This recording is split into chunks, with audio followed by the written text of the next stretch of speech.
अस्सलामुअलैकुम। ऑनलाइन पर एक बार आप तमाम हजरात ये बताइए, हमारी ऑडियो और वीडियो आपको क्लियर मिल रही है? अगर ऑडियो और वीडियो क्लियर है तो एक बार आप लोग वीडियो को लाइक कर दीजिएगा, और अगर आपने हमारे यूट्यूब चैनल को सब्सक्राइब नहीं किया है तो जरूर सब्सक्राइब करके घंटी वाले आइकन को प्रेस कर नोटिफिकेशन को ऑल कर लीजिएगा। सभी लोग, आज जो है महा मैराथन क्लास है, कंप्लीट उर्दू थ्योरी और एनसीएफ और साथियों आरटीई एक्ट और एनईपी 2020 और अहम इस्तलाहात, और उसके बाद लगभग 7 प्रैक्टिस सेट भी कराएंगे, 7 सेट कराएंगे। तो काफी लंबा क्लास होगा। बस आप लोग हिम्मत और जज्बा और जुनून के साथ आज इस पूरे क्लास को देख लीजिए।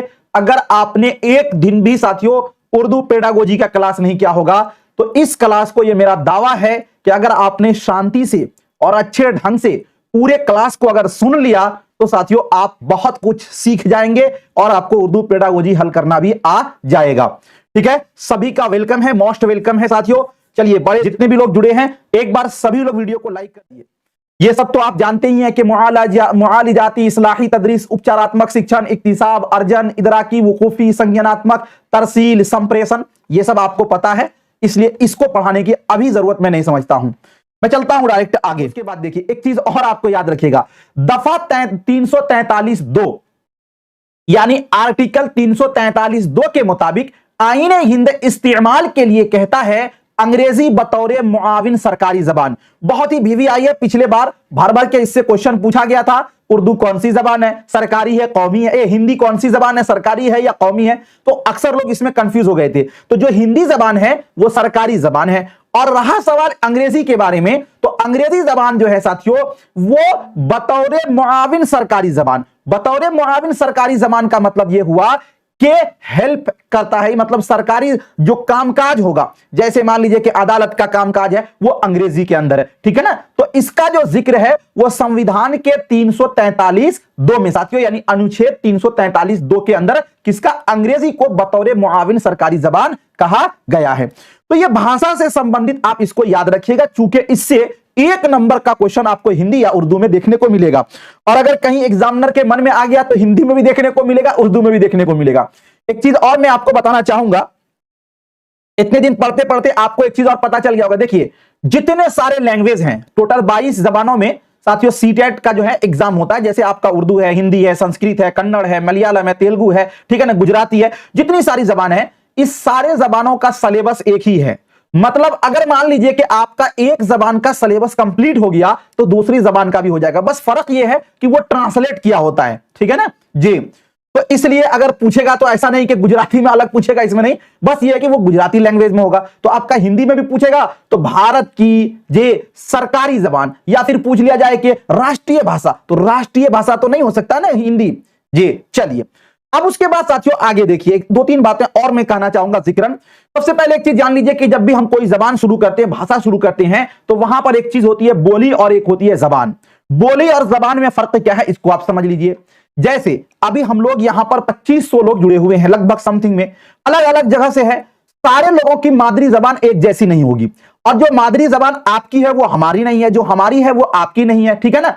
तो मादरी जबान का अगर कोई ये बोले कि हम फला घराने में पैदा हुए हैं, हमारी मादरी जबान की कोई किताब है क्या? नहीं, आपकी किताब नहीं मिलेगी। तो सबसे पहले ये बात याद रखिए कि जो बोली होती है उसका कोई लिखित रूप नहीं होता, यानी तहरीरी रूप नहीं होता। और बोली जो है ना, ये एक महदूद इलाके में बोली जाती है, मतलब ये इसका दायरा कम होता है। और जब वही बोली बहुत सारे लोग बोलने लगते हैं और वो डेवलप कर जाता है तो वो साथियों जबान हो जाती है, यानी वो भाषा यानी लैंग्वेज कहलाती है। और भाषा यानी जबान यानी लैंग्वेज जो है ना, वो लिखित रूप में होती है, यानी तहरीरी होती है। ठीक है ना? उसके उसूल होते हैं, उसके कायदे होते हैं, उसके कानून होते हैं। लेकिन जो बोली है उसका कोई उसूल, कोई कायदा, कोई कानून नहीं होता। ठीक है, यहां तक क्लियर है? चलिए, अब उसके बाद आगे चलते हैं। देखिए, बोली और जबान, बोली और जबान में क्या फर्क है, एक एक करके हम लोग समझेंगे चीजों को। जी समझिएगा। दर हकीकत एक बार वीडियो को सभी लोग लाइक कर दीजिएगा, बाद में हमें कहने का आवश्यकता ना पड़े। चलिए, बोली और जबान, दर हकीकत बोली और जबान में कोई बुनियादी फर्क नहीं है। मतलब चूंकि बोली ही डेवलप करता है तो जबान होता है, तो इसके अंदर कोई बुनियादी फर्क नहीं है, क्योंकि दोनों का इस्तेमाल एक ही तरह से किया जाता। दोनों का इस्तेमाल इंसान जो है ना अपने जरूरियात को इस्तेमाल करने के लिए करते हैं। जैसे मान लीजिए आपको भूख लगी तो आप बोलेंगे जी हमको कोई जरूरत है, तो हम बोलेंगे, ठीक है ना। तो बोली और जबान में कोई बुनियादी फर्क नहीं है, लेकिन बोली जबान के मुकाबले एक छोटे इलाके या किसी मखसूस गिरोह के दरमियान बोली जाती है। अब बोली की कोई तहरीरी शक्ल नहीं होती, जो बात मैंने अभी आपको बताया कि बोली की कोई भी लिखावटी रूप नहीं होता, और इसकी कोई मुनज़्ज़म शक्ल और जवाबित नहीं होते। किसके? बोली के। इसमें अक्सर तब्दीलियां आती रहती हैं। अब देखिएगा कि साथियों आता है कि हर 20 किलोमीटर के दायरे पर क्या होता है, बोली चेंज होती रहती है, उसके साथियों रूप बदलता रहता है। जबकि जबान एक वसीअतर नजरिया है, मतलब जबान जो है बोली के मुकाबले ज्यादा साथियों इसका दायरा वसी होता है। ऐसा नहीं है कि जो हिंदुस्तान, पाकिस्तान, श्रीलंका, बांग्लादेश जहां जहां उर्दू बोली जाती है वो सब इसी को बोलेंगे, लेकिन जो आपकी मादरी जबान है वो एक खास दायरे में है, ठीक है ना। तो जबान और साथियों बोली में यह फर्क है। जबान के मुतअय्यना उसूल व ज़वाबित होते हैं, मतलब जो जबान है उसके क्या होते हैं, कायदे होते हैं, कानून होते हैं। इसकी मियारी और तहरीरी शक्ल होती है, इसका हल्का वसीअतर होता है। चलिए अब उसके बाद आगे देखते हैं जबान क्या है। जबान क्या है यानी भाषा क्या है, लैंग्वेज क्या है। जबान बोलियों के मजमुआ का नाम है। देखिए बहुत सारे बोली मिलकर एक जबान का निर्माण होता है, तो बोला जाए कि जबान बोलियों के मजमुआ का नाम है। जबान का मुताला इल्मे लिसानियात यानी भाषा विज्ञान कहलाता है, मतलब जो जबान पर रिसर्च करते हैं ना तो उसको कहा जाता है भाषा विज्ञान।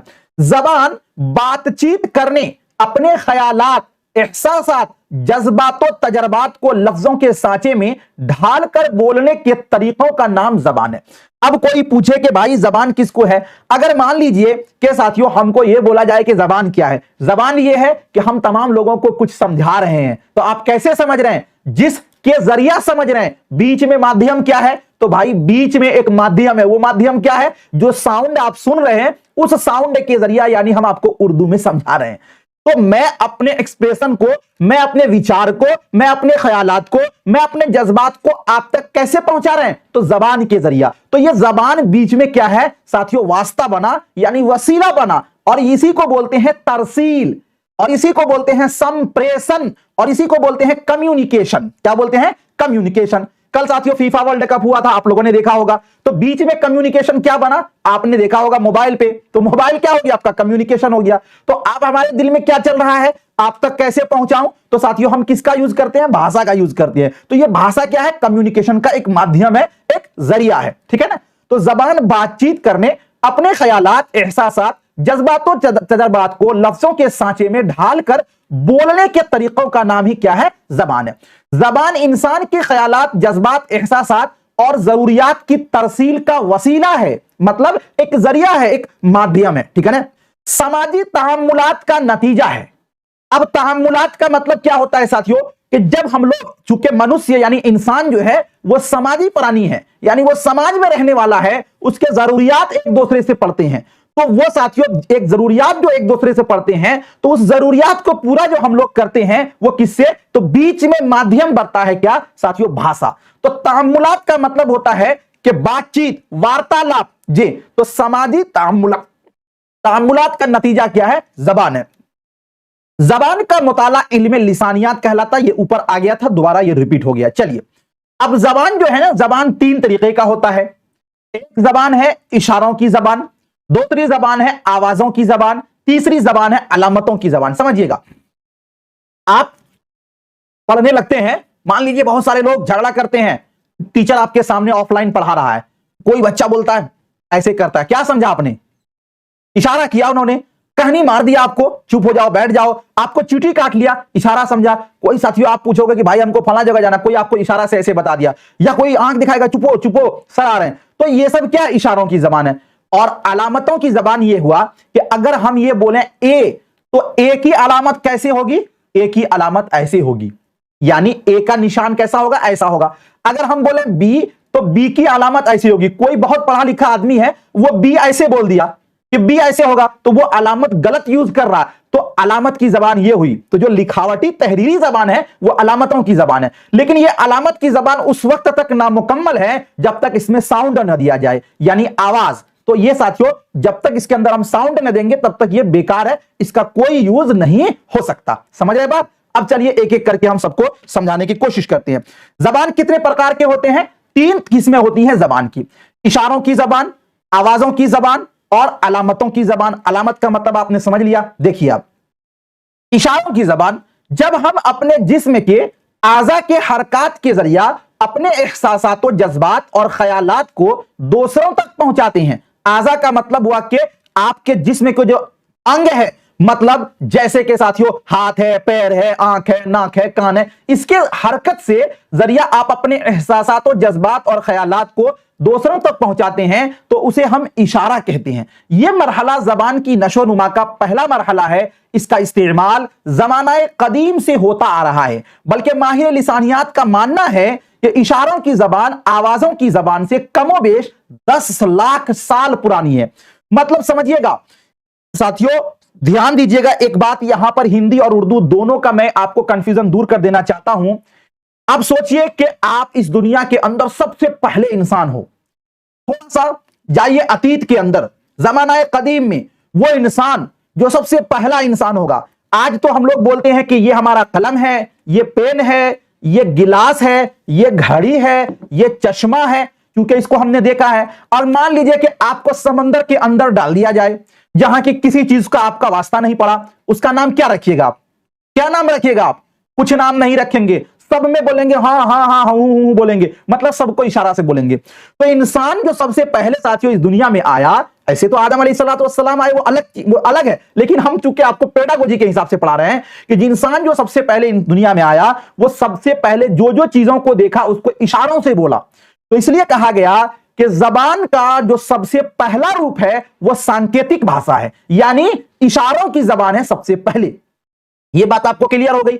अब जैसे जैसे आपकी जरूरियात पड़ती गई, चीजों से आपका वास्ता पड़ता गया, उस तरह आप उसके नाम जान गए। मान लीजिए कि आपको भाई प्लेन का कोई पूछे कि दुम को क्या बोलते हैं, आगे को क्या बोलते हैं, पीछे को क्या बोलते हैं, सीट को क्या बोलते हैं, उसके नीचे का क्या, तो उससे हमारा वास्ता ही नहीं पड़ा, उसका नाम हम नहीं जाने। लेकिन आपका चश्मा, फ्रेम, ये सब से वास्ता पड़ा, मोबाइल, बटन, स्विच, ये सबको आप जान गए। तो जैसे जैसे इंसान की जरूरियात जिससे वास्ता पड़ता गया, वो उसका नाम रखता गया। कहने का अर्थ यह है कि भाषा का सबसे पहला जो मरहला है वो इशारों की जबान है ना? क्या जबान है? इशारों की जबान है। तो साथियों ये बात आप जान गए। चलिए अब उसके बाद देखते हैं आवाजों की जबान। आवाज की जबान जो हम बोल रहे हैं ना, ये आवाज की जबान है। जे समझिएगा, आवाजों की जबान, इसका मतलब है कि कोई इंसान दूसरे इंसान की आवाजों को सुनकर उसके माना समझता और सीखता है। जबान सीखना एक इक्तिसाबी अमल है। बच्चे का अपने इर्द गिर्द जिन जिन लोगों से साबका पड़ता है वो कोई ना कोई जबान बोलते हैं। बच्चा उन्हीं आवाजों की नकल करके, आवाजों को दोहराकर जबान सीखता है और धीरे धीरे उस पर महारत हासिल कर लेता है। जैसे हम बोल रहे हैं अपने साथियों, जज्बात को, अपने एहसासात को हम जाहिर कर रहे हैं, तो हम किससे? साउंड से कर रहे हैं ना, तो ये हो गया आवाजों की जबान। अब उसके बाद तो तीसरा रूप है जबान का, वो है अलामतों की जबान। अलामतों की जबान क्या है? अलामतों की जबान किसी लफ्ज या आवाज को जब एक खास अलामत यानी माना में इस्तेमाल किया जाने लगता है तो वो लफ्ज या आवाज उस माना के लिए अलामत बन जाता है और वो तहरीर की शक्ल ले लेता है। तहरीरी शक्ल जबान की एक मुस्तकिल शक्ल है, लेकिन जब तक इन अलामात को पुकारा न जाए बेजान है। इस तरह तहरीरी जबान आवाजों के बगैर अधूरी है। इतनी लंबी चौड़ी बात आप समझे ना, वही चीज है। अगर मान लीजिए साथियों हम ए बोलते हैं तो एक ही एक अलामत है ऐसे ही, लेकिन अलामत मुकम्मल नहीं होगा। कब तक नहीं होगा? जब तक इसके अंदर साउंड न दिया जाए। जे तो अलामत की जबान बगैर साउंड के, बगैर आवाज के वो अधूरी है। जब आप सुनेंगे तभी ना लिखेंगे। हम बी बोलेंगे तो बी की अलामत ऐसी है, तो ये अलामतों की जबान है। हम बोलेंगे शीन तो शीन की अलामत ऐसी होगी, तो ये अलामतों की जबान है। क्लियर हो गया? तो हमने ये जाना कि जबान जो है वो 3 किस्में है जबान की: इशारों की जबान, जे आवाजों की जबान, अलामतों की जबान। इस सब क्लियर हो गया ना ये? जे बताइए क्लास आज का कैसा लगा आपको? एक बार आप अपना फीडबैक दीजिए। और एक शेर आपको कहना चाहूंगा कि वो शेर ये है कि मंजिल की जुस्तजू है तो कर जुहद मुसलसल, मंजिल की जुस्तजू है तो कर जुहद मुसलसल, यूं मुफ्त में चांद सितारे नहीं मिलते। खूब मेहनत कीजिए, दिल लगाकर मेहनत कीजिए साथियों। चलिए मिलता हूं फिर आपसे नेक्स्ट टाइम, और दुआ में याद रखिएगा, इसको साथियों खूब अच्छे से पढ़ लीजिएगा, यही आपको सिलेक्शन दिलाएगा। थैंक यू, बहुत बहुत शुक्रिया, खुदा हाफिज।